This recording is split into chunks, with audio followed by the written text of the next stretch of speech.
아브라함이 거기서 네게브 땅으로 옮겨가 가데스와 수울 사이 그랄에 거주하며 그의 아내 사라를 자기 누이라 하였으므로 그랄 왕 아비멜렉이 사람을 보내어 사라를 데려갔더니 그 밤에 하나님이 아비멜렉에게 현몽하시고 그에게 이르시되 네가 데려간 이 여인으로 말미암아 네가 죽으리니 그는 남편이 있는 여자임이라. 아비멜렉이 그 여인을 가까이 하지 아니하였으므로 그가 대답하되 주여 주께서 의로운 백성도 멸하시나이까? 그가 나에게 이는 내 누이라고 하지 아니하였나이까? 그 여인도 그는 내 오라비라 하였사오니 나는 온전한 마음과 깨끗한 손으로 이렇게 하였나이다. 아멘. 오늘은 주님의 산상변화주일입니다. 예수님께서는 하나님의 아들로 이 세상에 오셔서 인류의 구원을 위해 하나님의 말씀에 따라 당신의 모든 것을 들이셨습니다. 산상변화주일은 주연절 후 절기 중 정점으로 사순절의 소막으로 또 예수님의 신적 위임을 바라보고 주님을 기념하는 절기입니다. 이제 이후에 사순절을 지내며 십자가의 고통과 빈 무덤의 승리를 향해 가는 여정이 이어지게 되는데, 그래서 우리의 믿음을 새롭게 하기 위해서 산상변화주의를 지키게 되는 것입니다.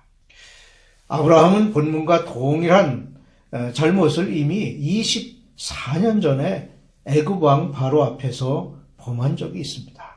창세기 12장 11절로 13절 말씀에 보면 내가 알기에 그대는 아리따운 여인이라 애굽 사람이 그대를 볼 때에 이르기를 이는 그의 아내라 하여 나는 죽이고 그대는 살리리니 원하건대 그대는 나의 누이라 하라. 그러면 내가 그대로 말미암아 안전하고 내 목숨이 그대로 말미암아 보존되리라.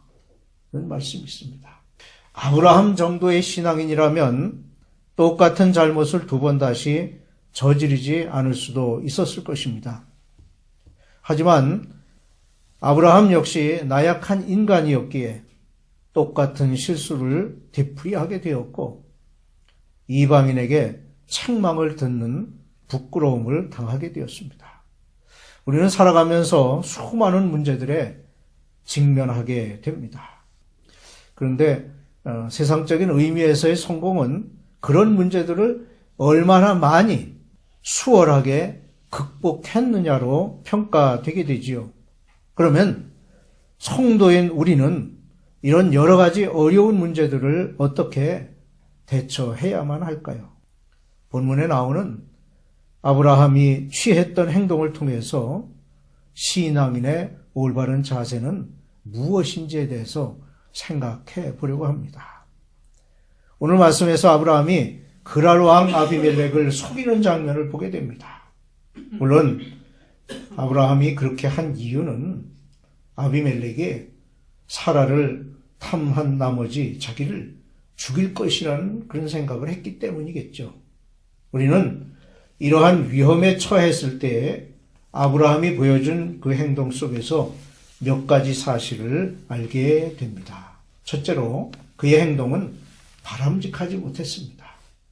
우리는 거할 것과 떠나야 할 것을 구별할 줄 알아야 합니다. 왜냐하면 성도가 술자석이나 도박판 또는 음란한 장소에 그대로 주저앉아 있게 된다면 그것이 습관이 되어서 자기 자신도 모르는 사이에 그들과 동일한 행동의 사람으로 바뀌게 될 수 있으며 그것이 그 사람의 생애를 비참하게 할 수 있기 때문입니다.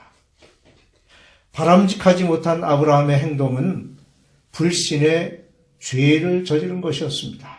즉 그것은 그랄 왕과 다른 사람들의 호의를 무시했고 인격을 불신한 처사로 그들을 비인격적 부도덕한 사람으로 취급한 잘못을 저지른 것이 되었습니다.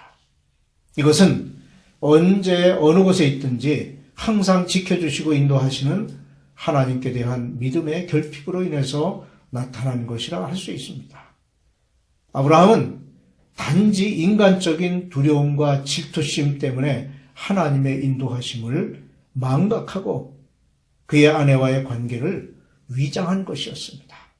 이러한 불신의 요소들은 결국 일을 더욱 복잡하게 만들 뿐 아니라 자기 자신을 더욱 불신의 사람으로 만들게 된다는 것입니다.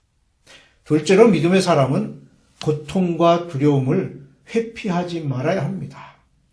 기독교가 한국에 뿌리를 내리기 시작하던 선교 초기에 우리 신앙의 선진들은 온갖 탄압과 박해를 꿋꿋하게 감수했고 의연한 모습을 보여주었습니다. 그들은 단지 기독교인이라는 이유만으로 한강의 푸른 물을 그들의 피로 물들이며 형장의 이슬로 사라져 갔습니다. 그들은 무엇 때문에 그 귀한 목숨을 그처럼 초계같이 버렸을까요? 그것은 자신의 영달을 위한 만용이 아니었습니다. 오직 하나님의 사랑에 대한 확신과 참 신앙인의 길을 걸어가고자 했던 그들의 의연한 믿음 때문이었던 것입니다. 이러한 믿음의 실천이 당시 한국 사회의 완고한 유교적 틀에 활활 타오르는 하나님의 사랑에 불꽃을 피우게 되었고 마른 땅에 기독교의 뿌리를 내리게 했던 것입니다.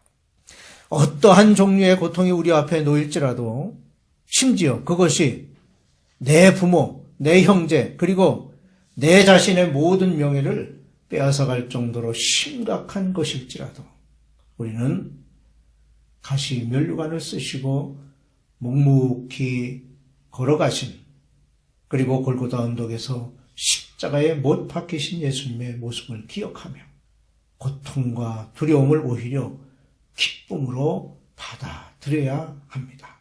그 이유는 하나님께 속한 하나님의 자녀들은 하나님께로부터 영원한 생명을 부여받았기 때문입니다. 셋째로 어떤 순간에도 하나님은 우리 편에 계심을 믿어야 합니다. 아브라함이 개인적인 두려움 때문에 아비멜렉을 속이고 불신의 죄를 저질렀음에도 불구하고 하나님께서는 아브라함의 편을 들어주시는 것을 볼 수 있습니다. 즉 하나님께서는 아비멜렉에게 현몽하셔서 이제 그 사람의 아내를 돌려보내라. 그는 선지자라. 그가 너를 위하여 기도하리니 네가 살려니와 네가 돌려보내지 않으면 너와 네게 속한 자가 다 정령 죽을 것이라고 말씀하십니다. 이것은 아비멜렉에게 그가 취하려 했던 여자의 남편인 아브라함이 그를 위하여 기도하는 선한 선지자임을 알리시기 위함이었습니다.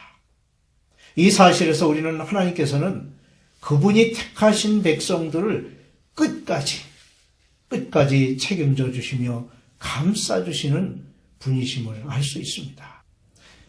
건물을 지을 때에는 항상 거푸집과 버팀목을 세우게 됩니다. 이것들은 건물을 지을 그때는 꼭 필요한 것이지만 건물이 완성되고 나면 모두 제거하게 됩니다. 이같이 오늘날 몇몇 사람들은 예수 그리스도를 그 마음 중심에 모시지 아니하고 교회에 출석하면서 나름대로 주님의 일을 한다는 이름으로 열심히 선행을 베풀기도 합니다. 하지만 결국에는 그 중심이 그리스도 안에 있지 않음으로 인해서 거푸집과 버팀목과 같이 제거되고 많은 경우가 있다는 것입니다. 우리는 지금까지 본론에 나타난 아브라함의 행동과 문제 해결을 도우시는 그 하나님의 돌보심을 볼 수 있습니다.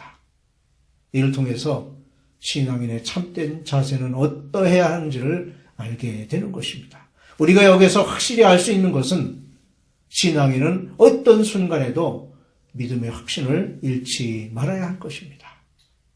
믿음의 확신을 갖지 못했을 때 아브라함과 같은 실수를 저지르게 되는 것입니다. 또한 믿음의 확신이 있다면 그것을 세상 속에서 실천해야 합니다.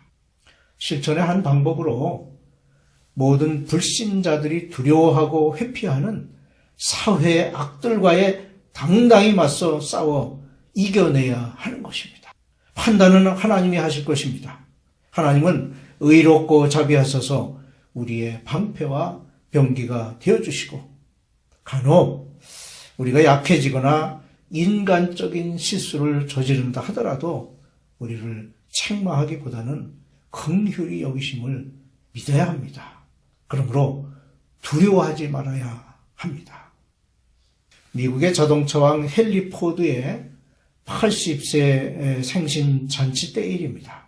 그 잔치 자리에서 어떤 사람으로부터 다음과 같은 질문을 받았습니다. 당신이 지금까지 살아오면서 가장 기뻤던 일은 무엇입니까? 라는 질문에 그가 대답을 합니다. 내가 살아오는 동안 나는 허황된 계획을 세워본 적이 있었고 실현 불가능한 꿈을 가진 때도 있었어. 그러나 아내는 한 번도 불평을 하지도 의심하지도 않았을 뿐만 아니라 언제나 나를 믿어주었어. 오늘의 내가 있을 수 있었던 것은 바로 그렇게 나를 믿어준 아내가 있는 덕이요. 그리고 그것이 나의 가장 큰 기쁨이요. 라고 대답했다고 합니다. 그렇습니다. 어떤 상황에서도 자기를 믿어주는 한 사람이 있다는 것은 참으로 든든한 일입니다. 우리를 언제나 믿어주고 계신 분이 있습니다. 그분이 바로 하나님이시라는 사실을 아는 사람은 행복한 사람입니다. 바로 이러한 믿음을 가지고 어떠한 고통과 두려움도 회피하지 않는 그러한 승리의 삶을 사는 그런 신앙인이 되시기를 주님의 이름으로 축원합니다. 아멘.